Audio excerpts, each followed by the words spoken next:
Morning, good afternoon, good evening, wherever you are. My name is Arun Gupta. I'm the Vice President and General Manager for Open Ecosystem at Intel. You can learn about us at open.intel.com. We have a wonderful podcast as well that you can access at open.intel.com/podcast. And if you want to show up on that podcast as a guest, let us know and we would love to have you over there. This is still Women's History Month, so I'm really excited and thrilled that I've brought three wonderful ladies from OpenSSF to talk about what is OpenSSF, and the diversity of perspective and their views is really what makes OpenSSF run. So I'm really happy. Welcome Amanda, Dana, and Adrian to the show. Thank you, Aaron. All right, so maybe let's start with the introduction first, and go in whatever order works. I can jump. Go ahead, Oh, Adrian. okay. Hi, I'm Adrianne Marcum. I am the Technical Project Manager for OpenSSF. I'm Amanda Martin, and I am the Director of Program Management for the Linux Foundation and help out with OpenSSF on the larger scale. Great. Thank you, Aaron. Dana Wang here. I'm the Chief Architect for OpenSSF. Excellent. Yeah, so I'm really seeing a good mix here. We got a technical program manager, we got a program manager, program management help, and data on the chief architect side of it. But before we dig into what does your role encompass, maybe let's start with the introduction of what is OpenSSF, to kind of contextualize it for our audience. Amanda, I believe you have some slides that you can walk us through that. Yeah, I would love to walk us through that. So I like to kind of zoom out and first look at kind of open source in general. Most of your audience probably knows this already, but up to 90% of the modern code bases are essentially open source code. And open source is huge. It's very, very valuable. One of the common numbers that people always use is this $4.5 billion. But there was a recent Harvard survey that says it's actually 8.8. And companies like Intel would actually spend 3.5 times more money if open source didn't exist. So what OpenSSF does is we look at all of the security of this open source system. We understand that it's a public good, and we're trying to make it so that it is secure and reliable for everyone. And so that's where we're in here, kind of in the weeds sometimes and globally, to get work groups and projects looking at all aspects of open source to make sure that it's secure, trusted, and reliable. So it's a digital public good because no matter what we are doing, whatever industry we are in, telco, healthcare, finance, heck, even in the airplane, wherever we are, open source is so prominent. So protecting the open source and the security of the open source is super critical. So that's sort of the mission where OpenSSF is heading towards. Exactly. And we also have a mission statement right now as well. But we want to essentially to make sure that all of that open source has secure in its development, maintenance, consumption. And so it's not just one sector of open source, it's the entire picture of it. Whether people are developing or consuming, we want to make sure that it's secure all through the entire pipeline. So this is the entire software supply chain as we talk about, because you may be consuming on one side of it, but then on top of that, you may be building. So that building aspect of it, and then producing that so that others can consume is sort of the entire element that we're looking at it. Exactly. And so no matter what part of software somebody is in, they can come to the OpenSSF and contribute their expertise, whether it's the consumption or the development. Dana and Adrian, any other color that you want to add to the mission, or what is OpenSSF? Sure, I think I can add a few more. So I think the OpenSSF, for us to achieve our mission, it is touched on how we work. So we work with both public sector and private sector, and we bring all the different parties together to aggregate the thought leadership to make open source better. So relying on maintainers are real resources. And they all spend their spare time, their personal time on making this world better. And we need the support from large enterprise organizations to make it happen. And we also need the public sector support to make it better. And recently, CISA announced open source as critical infrastructure. I think that is a giant step forward. That's wonderful. All right. So now with OpenSSF as the context, let's dig into maybe each of your roles. What does your role do? So, maybe go in order. And on my screen here, I'm seeing Amanda, Dana, and Adrian here in that order. So talk to me. What are your roles? Tell us more about OpenSSF. How is it constructed? Are there working groups? Are there projects? Provide the color on those lines. So I'm on the top of your screen. I guess I'll go first. So we have about 10 different working groups, and these working groups will focus on different aspects of it. For example, we have the best practice working group, the DEI working group, and the end user working group as an example. The end user working group right now is actively seeking more people to join the end user community so that they can give input on what is needed in open source.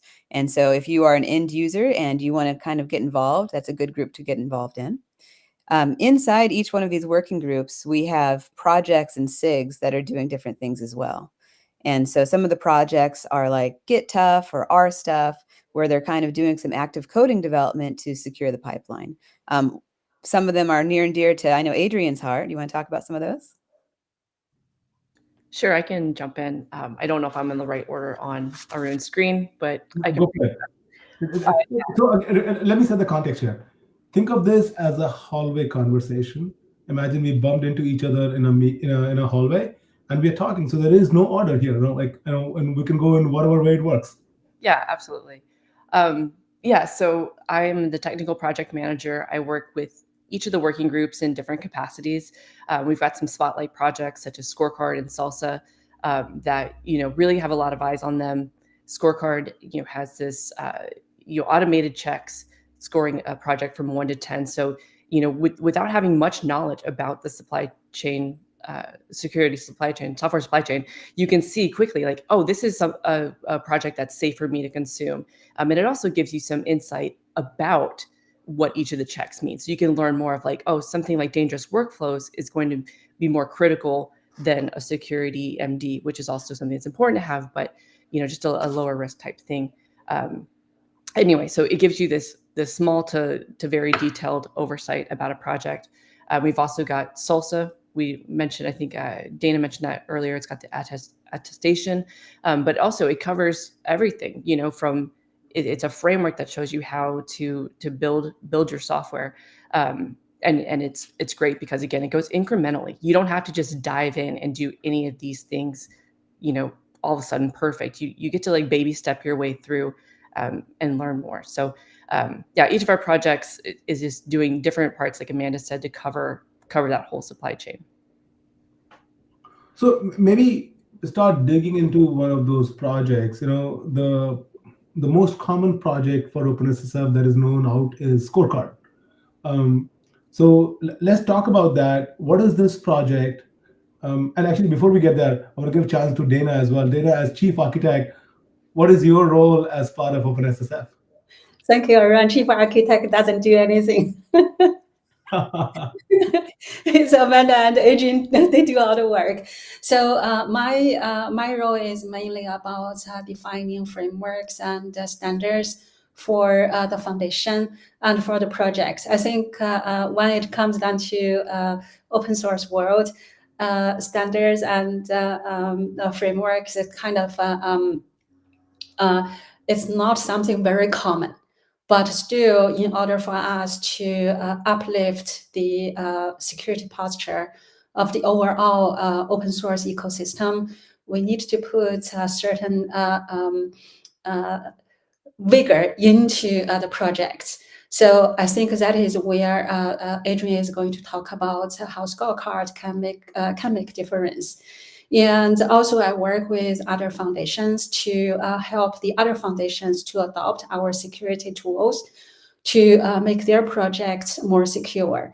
And also we also play a role in influencing the government policies. I think most recently the EU passed the law, the Cyber Resiliency Act.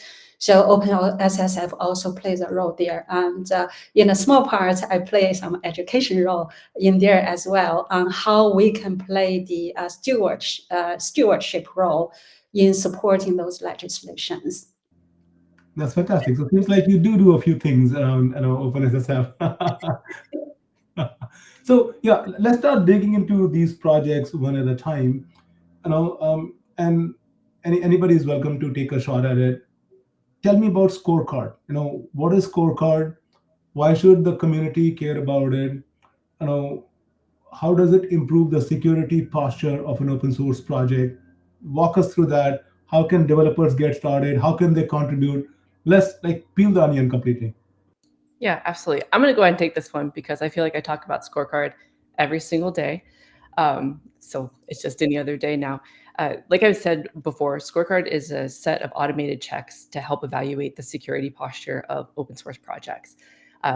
This has two different purposes. So the maintainers of projects can go and check the scores for their actual project. And within the results, they can see remediation recommendations, right? They're recommended to go to step security and do step X, Y, and Z. They get some explanation about what the checks actually mean and what impact they can do, or what changes they can make to improve that score, which also, like as I said, improves their overall security of their project. On the consumer side, it helps you quickly be able to see, Amanda and Dana have both talked about how ubiquitous open source software is. And so if you've got to go through and you're creating a project and it needs to pull from 3 or 4 different open source projects at a very low number, you want to know how secure those projects are before you add them in, right? Because dependencies, which there's a check for that. Like it's there's an app for that. There's a check for your dependencies and making sure that there's no issues within those dependencies as well. So those are the two different ways that Scorecard can help improve individual project. The maintainers can help improve their projects, and consumers know what they're consuming, and they can work through the stream to say, hey, we would like to use this project, however X, Y, and Z are missing.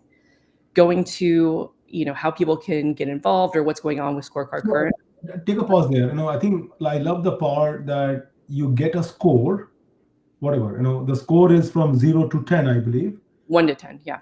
Yeah, so you get a score, and then it tells you that if you were to improve the score, here are the recommendations which will help you improve the score. So is 10 like an ideal score? Is 5 like a good score? What is that number? Like, how do people parse that number? Yeah, 10 is an ideal score. I think that Scorecard itself is like at a 9. We'll say 9.5 is like the average. It goes from like 9.2 to 9.7. So maybe it's not, completely attainable. Nothing's perfect. We get it. But it's still a good thing to work toward. If you're in the 5 range, a little bit of the danger zone, I would say. The thing that's really great about that score is it's an aggregate score, right? So you've got, I think that there's 8 checks that are like publicly, like officially used. I think there's one that's like a test check right now. And of those 18 scores, they're not all weighted the same, as I mentioned before. So if something's really going to have a negative impact to your project, it's got a heavier weight and it's going to, impact your score differently than the others.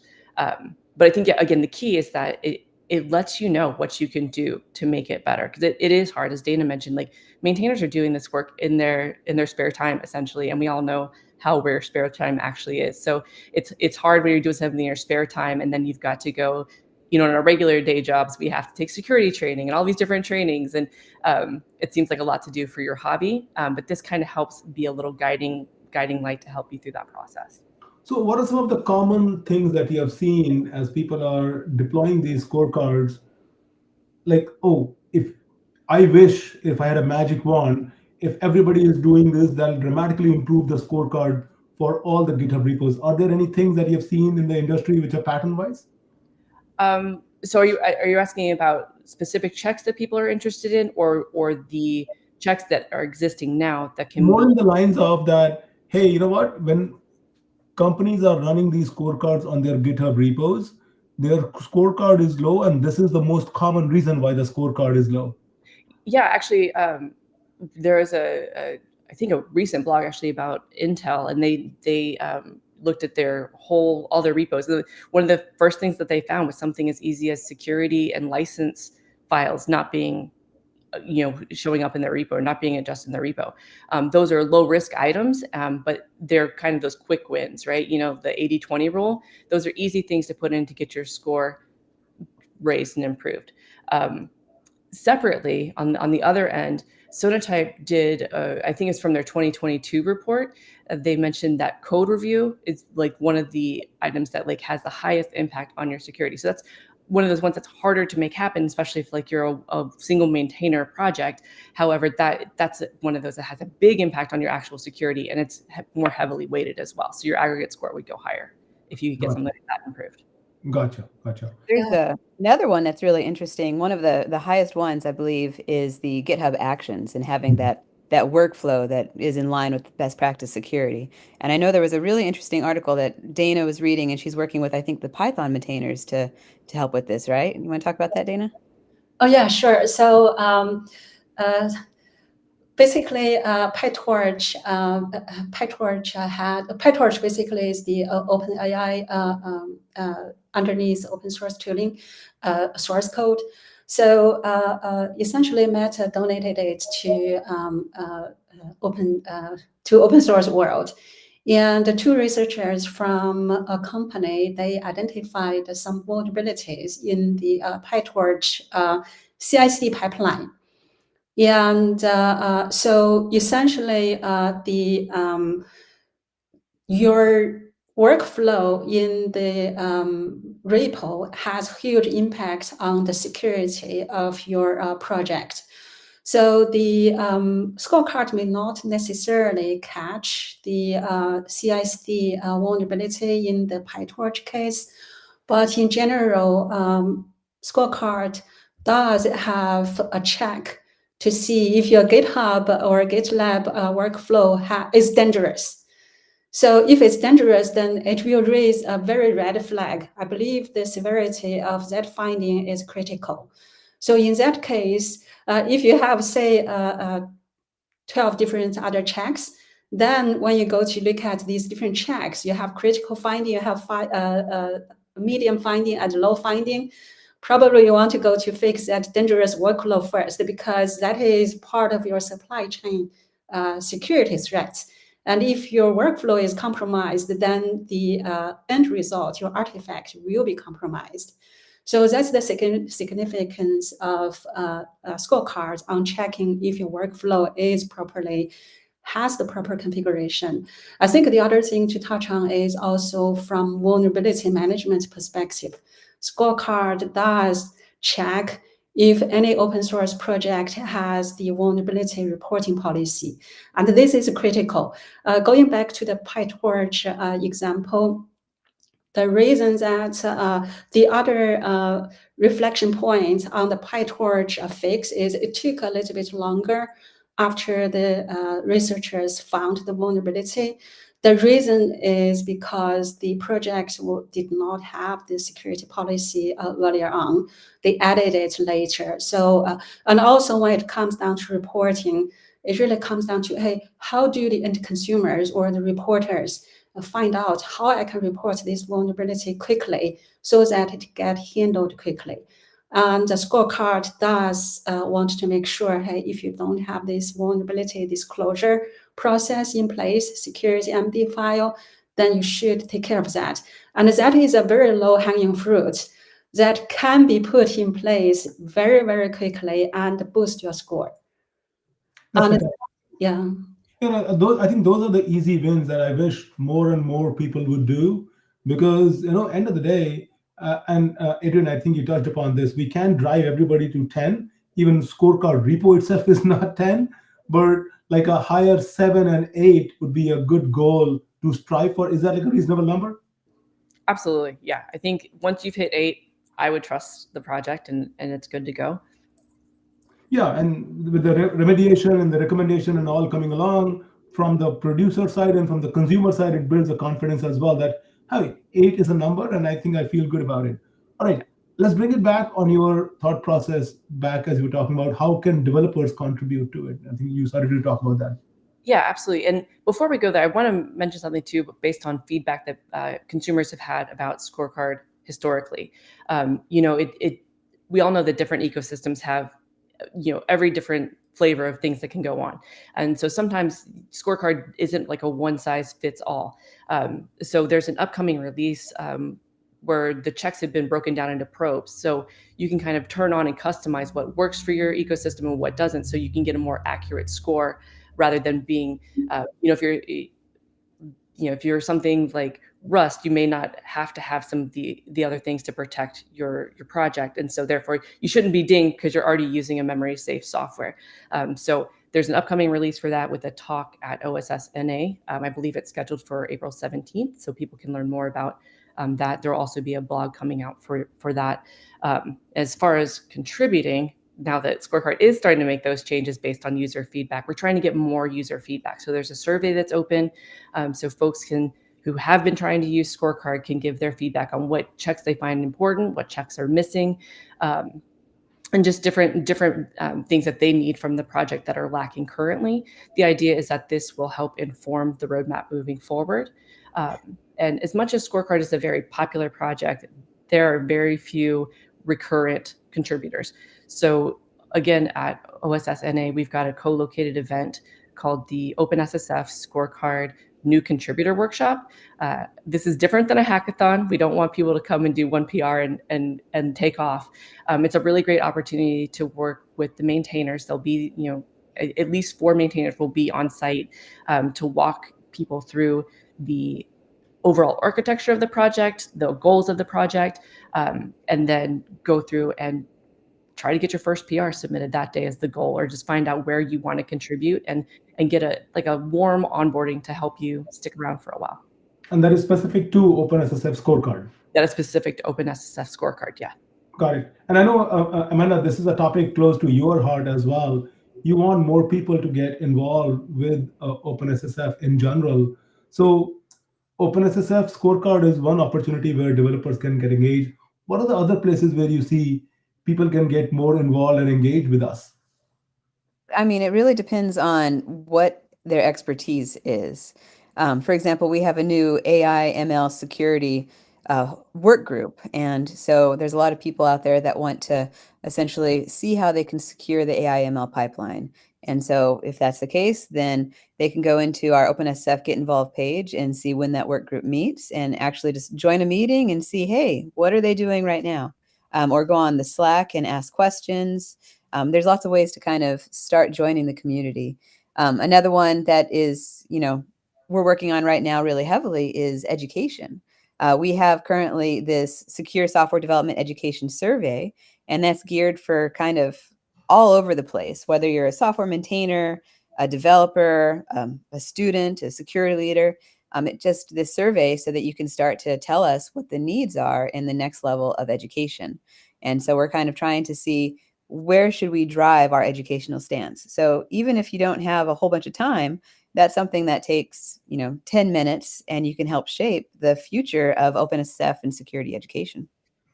Yeah, so the OpenSSF Scorecard is one place, but more. Yep, Diana, please go ahead. Yeah, I think the other thing I want to touch on is the values that OpenSSF provide in general.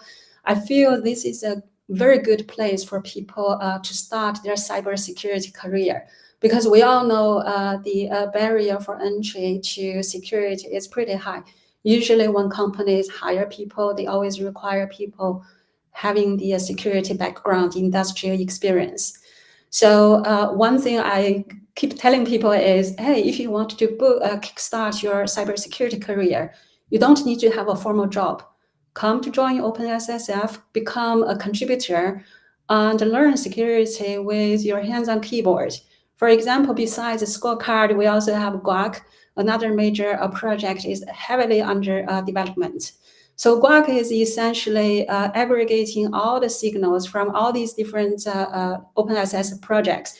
For example, Scorecard produces this matrix, health matrix for projects, and we also have OpenVex. So it consumes VEX information, and also it consumes sales information. When you do your build through your CI/CD pipeline, you produce provenance information. Each project has their own specialty, and Guac is really aggregating all these information from these different projects and give you a holistic view of the overall health or the overall holistic view of how this project looks like, anywhere from the source perspective to the build perspective to the end release artifact perspective.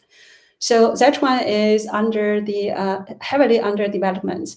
And I feel that is a very good project also for people to come to join, to learn security about all these different concepts, vulnerability management, software development in a secure way, secure by design, secure by default. And also we have SigStore. SigStore is essentially we use ephemeral key to produce digital signature. And if you think about your browser has a much longer lived certificate issued by CA. And that certificate expiration has always been a problem. And keeping the private key secure has always been a challenge. But when you think about SigStore using ephemeral key to produce the digital signature, that is fantastic progress, and people can learn so much about cryptography just by contributing to that project. And the other side is we also produce a number of documentations on education. Besides that, we always respond to the request for information or request for comments. For example, NISA they produced documentation on secure by design, secure by default, on software development. Then we contribute to that. We contribute to the white paper. And give you an example, Ryan Fox, I really admire him, and he co-authored a lot of these contents with us. And that is a fantastic opportunity for people to come to join us to learn from these experts. And Krob, who is from the same company as you, Ryan, from your company, Ryan, these are all security experts. They are very generous with their time and their knowledge. People come in to join us, join these different groups, learn from these the best people in the fields, and become one of the best. I think that is another kind of different aspects of the values that we are providing here. I think you're touching on a very important part here, that OpenSSF is a very kind and inclusive community. And what you're also reminding me is that, a few weeks ago, a friend's son, who's a sophomore in high school, he came over to me. He wanted to do pre-law, and he said, "I'm going to switch." I said, "Okay, what are you going to switch to?" I'm going to be a cybersecurity engineer. Great. And instantly my chair hat, antenna went up. I said, "Oh, let me tell you about OpenSSF." And he said, "Oh, that sounds pretty exciting." So you're reminding me to go follow up with that kid that, hey, did you look at the website? Or maybe bring him along and guide him through, like, as he's looking to get into cybersecurity space, at least start following some of the, if not because for a high school kid, I can imagine the working groups and all could be a bit daunting, but maybe do some self-study and things like that, the education material that you're talking about, at least get a feel for it. What does it mean to be, what is a CVE? Understand at that basic fundamental conceptual level. Yeah. We actually have one of the people that's really involved in the work groups. He actually has gotten his sons, who I think are about the high school age, into developing some of the lower issues that we have inside the community. But then one of the projects that's my absolute favorite is GitTough, because that was a PhD thesis that has been essentially donated to OpenSSF, and now it has a dozen something contributors to it, which is pretty cool. That something that was so new, a PhD thesis, can be like part of the community. We welcome everyone. Yeah, no, I think it's like, how do we let these flowers bloom in OpenSSF? And I think that's an important element. Awesome. We talked about scorecard. What are other projects? We touched upon sort of a Mexican cuisine theme here: salsa, guac. So tell us briefly what these things are about. What is salsa? What is guac? What is six? And we talked about SigStore, essentially, the ephemeral keys. How can people get engaged with salsa and guac and projects like that? Salsa and guac, Fresco was another one that was there for a while, so we had the theme continuing. Each of those is contained within our supply chain integrity working group, which is a really fabulous working group. Again, Amanda's talked about it. When you go to our Get Involved page, you can see the community calendar, join up there. You can join our Slack channel, our Slack organization. I'm not sure which the full name is of it, but OpenSSF Slack has access to each of the working groups, the projects as well. And I can't say enough, like the values of this organization.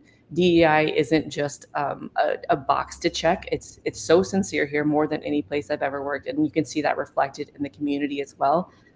Everyone is so welcoming. Like literally in the general channel, you just see somebody come in and say, "Hi, I'm new here. Where do I go?" And then boom, everybody is just welcoming and showing them the next places to go. I'd like to say too, sorry, kind of going on about this, the different folks that are welcome. Everyone's welcome, obviously, whether they're part of a member organization or not, but also like this, you don't just have to do coding. You don't have to be a software developer or cybersecurity expert.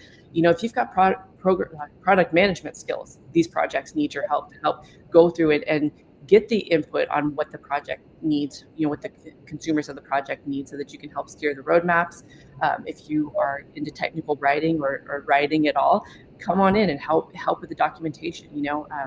As a project manager, I'm always, a little bit of that imposter syndrome of like, should I be here? And they're like, you're organized. We're not organized. We need you. So all the different skills are needed in OpenSSF. And taking that back to supply chain integrity, I really love that working group because now we're talking, like, we're all fangirling about all of our favorite folks in OpenSSF.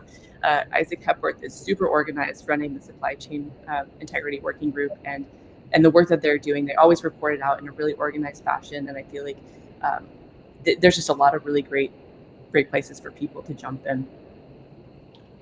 I think you have highlighted some very essential points here, that coding is just one element of OpenSSF. And as a matter of fact, any open source project, particularly at this scale, the project management skill, the product management skill, triage the issues, keep people moving along, making sure the schedules are lined up. There is so much that can be done in a community like OpenSSF that we'll take it all. We need it. We need it all. Absolutely. Yeah. Adrianne, I think you also mentioned before we started this webinar, scholarships. So talk about those. What are those elements? And by any means, anybody can jump in. Tell us more about that part of it. Oh yeah, the piece that I was really excited about earlier this month to celebrate Women's History Month, we had an announcement about a joint initiative with a few different projects within Linux Foundation, pairing with the National Security Council to provide 250 scholarships to women in Jordan to help therefore courses and certifications in cybersecurity. Again, like really welcoming more voices to this space to help keep the internet secure for all. I thought that was just amazing. And I was really excited to be part of an organization that was making that big of an impact.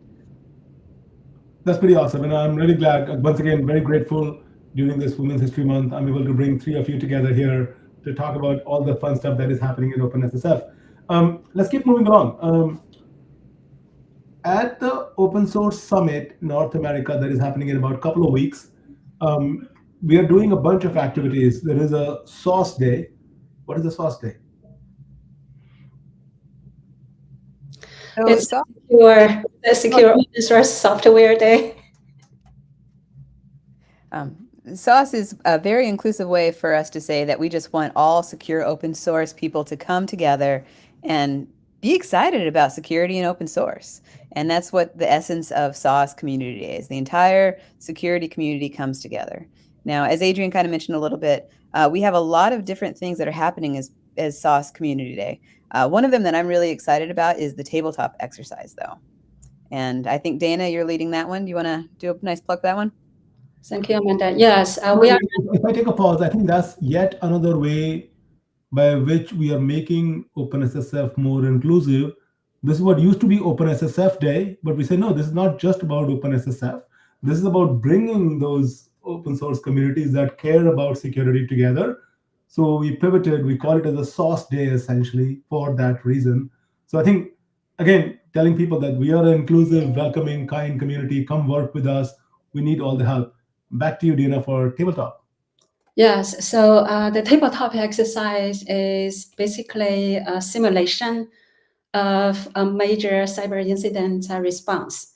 So the process goes from, hey, we have early alerts on abnormal behaviors to the end that the vulnerability is being resolved. So through this exercise, we have people interacting with each other, going through the scenario about, hey, we find early breaches, and then we do triaging to identify where the problem is. It comes down to, oh, what if open source project is our problem? That's a key dependency.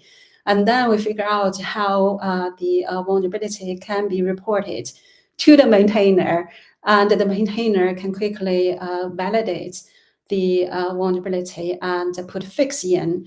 And then the key component is how the maintainers can coordinate with the end consumers to get the fix tested and released for the public consumption. And the other aspect is you mentioned earlier how the CVE works and how OpenSSF technologies can play a role in this entire process, anywhere from vulnerability disclosure to how you can use a scorecard to reduce the vulnerability, and how can you use a SIG-Store and SALSA to make sure that your build artifact, your code artifact has integrity in place and you can trace back to the source of your artifact. And also on how you can use Guac to quickly, or to use Guac to help the organization to expedite the vulnerability remediation at the entire organization level rather than at the individual application level. So we're hoping that through this simulation, we can teach people on how a typical cyber incident triaging process works, and what is the best practice a company anywhere from a startup to a large enterprise organization can adopt, and how we can leverage open source OpenSSF technologies to help you during the day-to-day job to make your vulnerability management a little bit easier. I think the ultimate goal is we want to make the maintainers' life easier, to reduce the burden on them. As Amanda showed earlier, open source is essentially the foundation of every single thing we touch on every day when it comes down to a digital artifact. So we're hoping that we can use this process to establish a playbook for the open source maintainers. And also we want to provide education for people who are really interested in cybersecurity, but have not had the exposure to how this entire process works. Just the CV alone is a huge topic to discuss. So it's going to be 90 minutes, but we are trying to condense as much as information possible into this session so people can learn. And we did bring experts from both public sector and private sector and open source all together, plus also some security experts into this conversation. It's going to be fantastic, and it's the first tabletop exercise we are running. Hopefully people can join. If people can't attend the live event, we do have a recording to share and publish on social media for people to access. And also we plan to publish the playbook on GitHub for public access. And we are going to produce an e-learning course, free e-learning course on Linux portal for people to learn. I think this will benefit not only maintainers, but also companies who have not had the chance to run tabletop exercise. We hope we can provide them with a recipe on how to do it. That's pretty awesome. And so this is on Sauce Day, which is on April 16th? April 15th. April 15th. Okay. It's on the Monday. I wanted to add, I've been here for less than a year. I've seen there were 2 OpenSSF days last year. This is going to be our first Sauce Community Day. But just in that time, it's amazing to me to see how much this event has grown. This year, we're up to 2 different tracks for talks, and then we've also got 3 events. So we've got the tabletop exercise that Dana mentioned, we've got the scorecard new contributor workshop that I mentioned, and also there's a salsa workshop where folks will be able to, they'll be walked through like a hands-on exercise. Again, all of these are very hands-on, to be able to deploy salsa real time by following the steps of one of the maintainers that's going to be presenting. So I think it's great to see the growth, but it's also just another, confirms the fact that OpenSSF is really working to make software security more accessible to everyone. It's something, we're all using open source software. We can all kind of share that work of making it more secure. And we're creating space, and we are enabling other people to be able to do that. I'm particularly very excited about the tabletop exercise because this will allow companies to think through their own processes, identify the gaps, and hopefully plug the gaps, because a log4shell is just waiting to happen. We don't know where the bomb is ticking and when it's going to explode. So let's do this in a more calm manner, so that when there is panic at that point of time, hopefully the processes are documented better, and we can just mechanically, execute on the processes, when the gaps and the opportunities are identified by doing a tabletop exercise. So that's pretty awesome, actually. One of the things we were discussing before we started the webinar is security baseline for the open source projects. Talk to us, what is that about? Yeah, definitely. So it's very much, the effort is very much in line with the OpenSSF mission. Our mission is to make open source software more secure. So how do we accomplish that?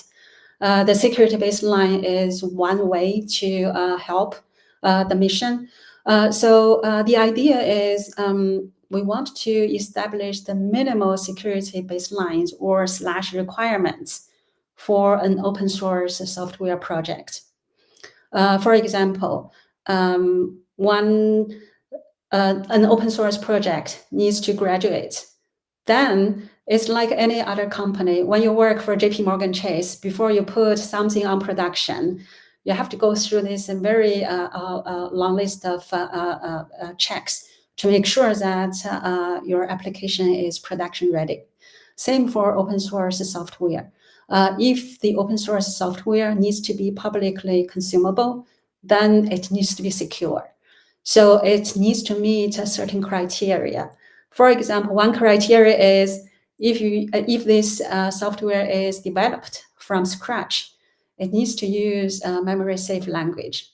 Or if your project is not using multi-factor authentication, probably our technical advisory council advisory council will not approve your project to be for general availability. And also around, hey, scorecard.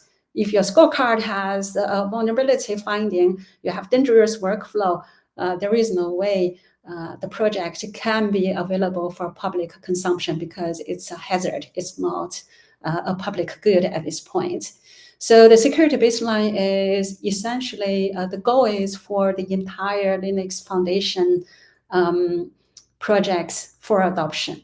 So it's not just an OpenSSF initiative, it's actually across the entire Linux Foundation for all the open source projects to adopt. But we start with our own foundation. Let's make sure that we eat our own cookies. We have software projects, scorecards, All-Star, Guac, SigStore. Let's make sure that our own projects are following our own guidelines. And then if we can prove it's working, adopted by our own projects, we can propagate it out to other Linux foundations for adoption. And we already have interest from other foundations like Hyperledger, Linux Foundation Energy, and Jones Foundation. So those are those foundations that have expressed the interest. The goal of the baseline is really to boost the security posture of the entire open source ecosystem. And I think in many ways, it's no different than, say, the US executive order on secure by design, secure by default. I would ask is about, hey, before you put something onto production, please make sure that you meet certain criteria.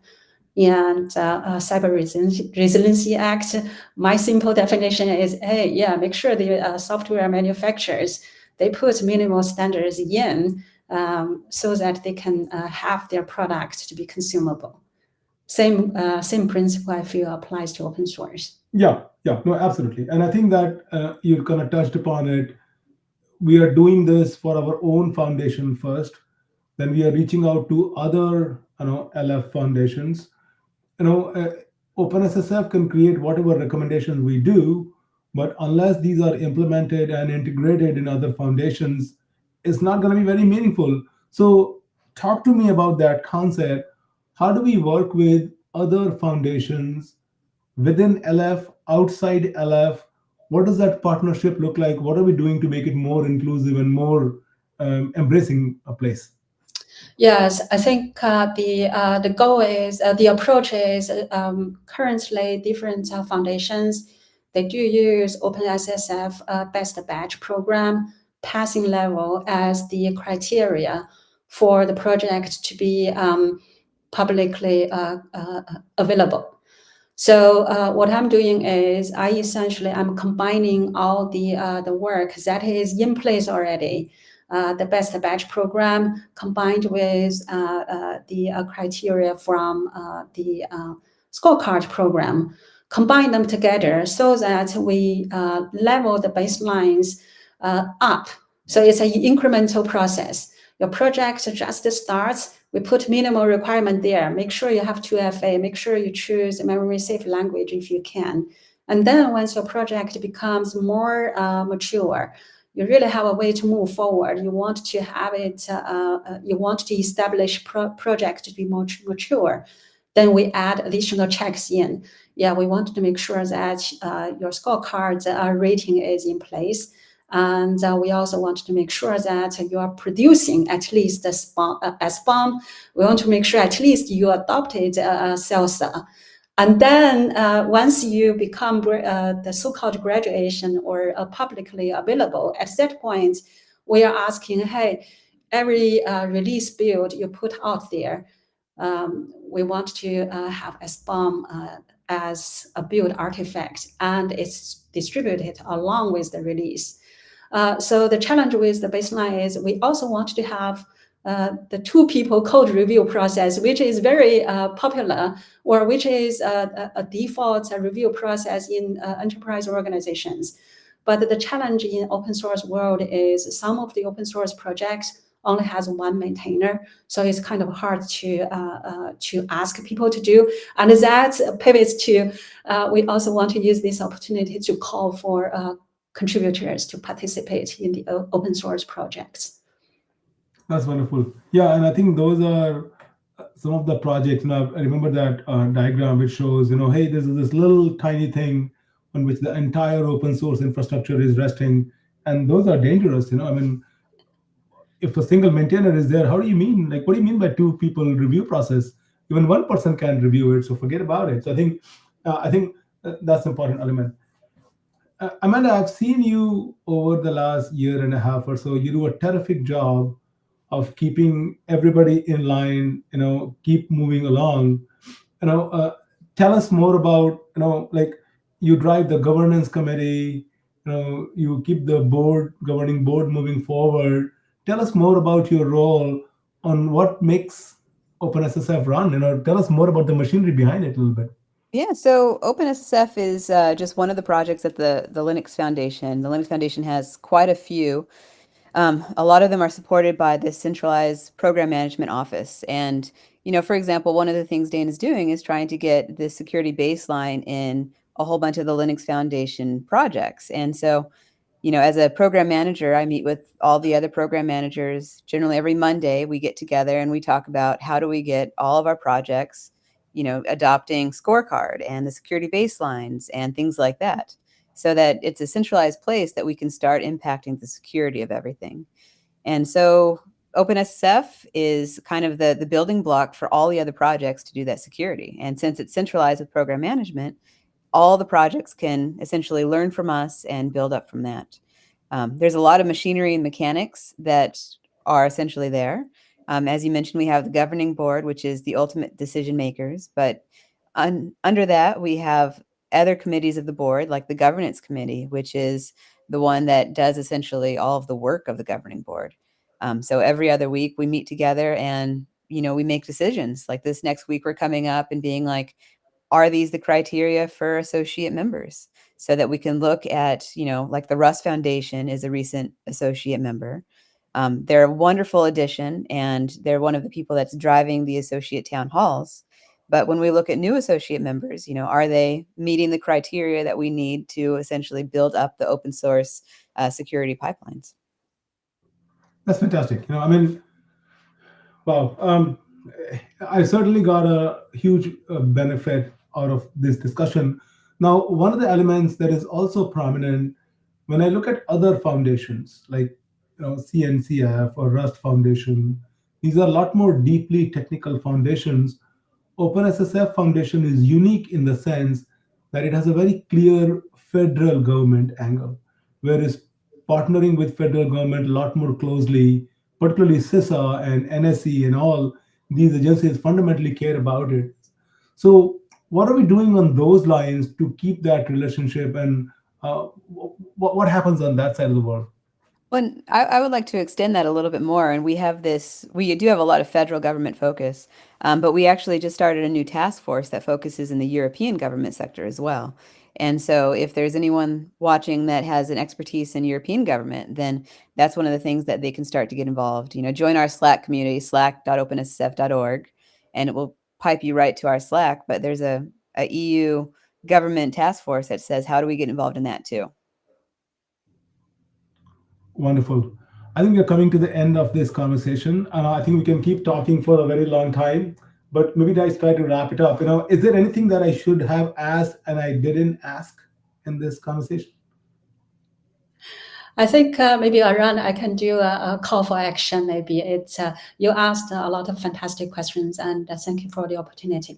I think just listening through this conversation, one thing I want to call for action is the support for OpenSSF and the support for open source ecosystem in general. So I'm assuming, the video is being watched, or some people will visit it later on. The foundation does operate on membership contributions. And the good thing with the foundation is we have the largest corporations on this planet being our members and keep the foundation running. The other aspect is these corporations and also startups, they all bring different aspects of the values into the place. Large corporations bring their discipline, bring their people, bring their expertise into it. And startups bring their innovation ideas and their quick actions into the mix. So I feel this works really well. And on top of that, you mentioned public sector relationship. So we do influence public decision-making. And I feel for companies or organizations, when it comes down to making a decision to join OpenSSF or not, I think it really comes down to what we can provide and what the companies can, what values the companies can receive. Adrian mentioned scorecards earlier, and it really comes down to how you manage your dependencies. Open source software is ubiquitous. Can't think of any one company who doesn't use it. So it's a huge critical dependency for any company to manage their vulnerability. And how do you get the latest information on what security toolings are available and what is the industry trend and what are the other companies do? So I think joining OpenSSF does provide these companies with thought leadership opportunities and also the opportunities to learn from industry peers and also be part of the influential party to influence some of a policy-making process. Super important. Yeah, thank you. Thank you. Amanda, Adrian? I can jump in. I'll kind of echo, Dana's points. I've worked at several enterprises and startups, and I feel like security is always on the back burner until it's caught on fire, and then it's like the most important thing. And so I think that people getting involved early and often can help strengthen their projects. Everyone's so excited about like getting their new product out, getting their new project out, and getting those offerings into the world, which is absolutely important and essential for continued growth. But it's really important to make security part of that whole release process, and just from start to finish, build again secure by design. And so I think getting involved in OpenSSF helps get these companies that leg up and being secure from the get-go. And so the benefits, the values of that is when the next Log4j comes up and everything's blowing up, maybe your product will be blowing up a little bit less to the next guy, and looking really well. So, or looking really good. So I think that it's just really important to make security, in your forethought rather than an afterthought. Yeah, I think you're reminding me of the podcast, and that's what I was picking my phone to look at that. This podcast I started listening this morning is how to be productive without burning out, and there they talk about slow productivity. It's like as opposed to pseudo productivity. So to your point that security should be front and center. It's not about like, oh, I done the project, let's push it out and we'll secure it after we push it out. So slow down, make sure security is a fundamental part of it, and then release it with full confidence that no, I believe this is secure to the best of my ability. Use the tools that OpenSSF provides and tell us what the gaps and the opportunities are, and we'll bring those tools more and we'll work with the industry, private and federal government, and international, and if we need to bring those tools in. Amanda, let's wrap it up for us. So go ahead, Amanda. I would say that no matter who you are, whether you're an individual contributor, then you should get into our Get Involved page. If you are a company, then start contributing back with a membership. And if you want to get involved in setting the direction for security, then you can get on the governing board. Or if you just want to be a member and watch and help here and there, then join in at the general member level. But we're seeking essentially everyone near and far at every level. Yeah, I think I can also kind of sum up the different types of work we do and where we can provide opportunities for either individuals or at the organization level. So one type of work we do is the facilitation or conveners role. We do bring private sector together with public sector, and we bring startup companies together with large corporations.